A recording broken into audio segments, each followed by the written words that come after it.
warahmatullahi wabarakatuh. Halo semua, perkenalkan nama saya Bimo Pakujapasito dengan NIM 44210627, kelas 448D25, Fakultas Komunikasi dan Bahasa Studi Ilmu Komunikasi dari Universitas Bina Sarana Informatika Cengkareng. Sebelumnya saya ucapkan terima kasih sebesar-besarnya kepada Ibu Desi Suryani yang telah memberikan kesempatan kepada saya untuk mempresentasikan hasil kerja saya tentang dampak genosida di Palestina terhadap perekonomian dunia. Baik, sebelum kita memasuki materi, alangkah baiknya kita mengetahui apa itu genosida. Genosida adalah suatu tindakan kejahatan internasional yang didefinisikan untuk menghancurkan seluruh wilayah ataupun sebagian wilayah, dan juga menghancurkan dan memecah belahkan etnis, ras, ataupun agama. Tindakan genosida tersendiri bermacam-macam, dari pembunuhan, menghancurkan fisik, mental, dan lain sebagainya.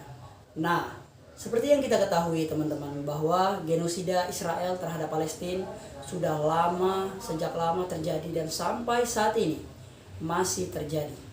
Ini juga menjadi salah satu kekhawatiran kita bersama, menjadi salah satu prihatin kita bersama terhadap saudara-saudara kita yang ada di Palestina. Semoga kita selalu mendoakan, semoga saudara-saudara kita yang ada di Palestina selalu diberikan kesehatan, ketabahan, kekuatan, serta kesabaran dari Allah Subhanahu wa Ta'ala. Nah, sekarang mari kita telaah beberapa efek yang terjadi akibat dari genosida di Palestina yang dapat mengguncang atau merusak tatanan ekonomi global.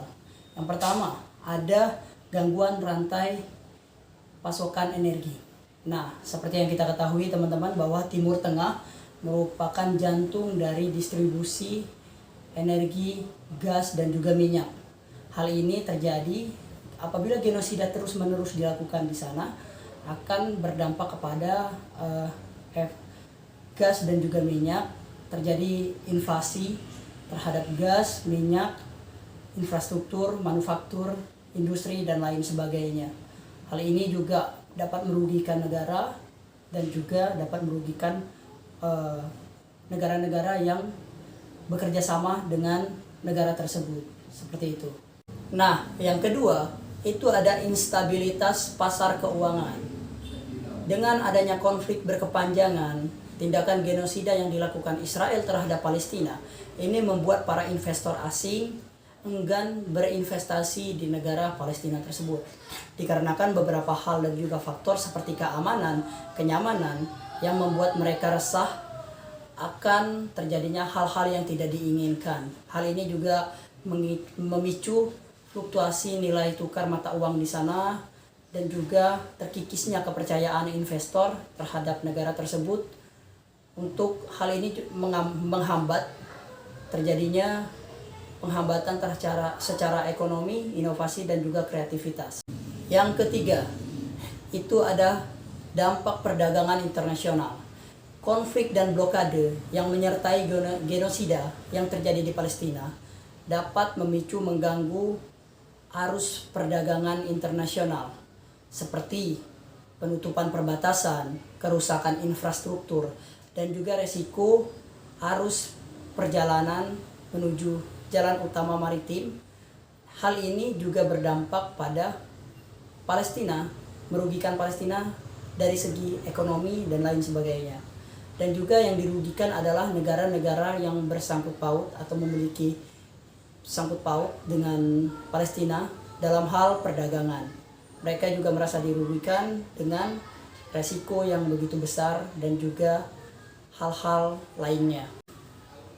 Nah, yang keempat itu ada krisis kemanusiaan.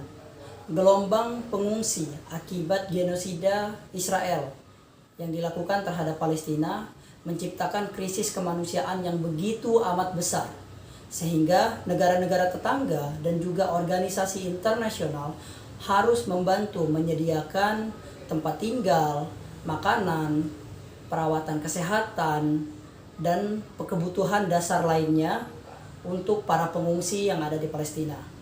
Selain itu, berkurangnya sumber daya manusia yang ada di Palestina akibat pengungsian yang begitu amat besar dan juga kematian yang begitu amat besar.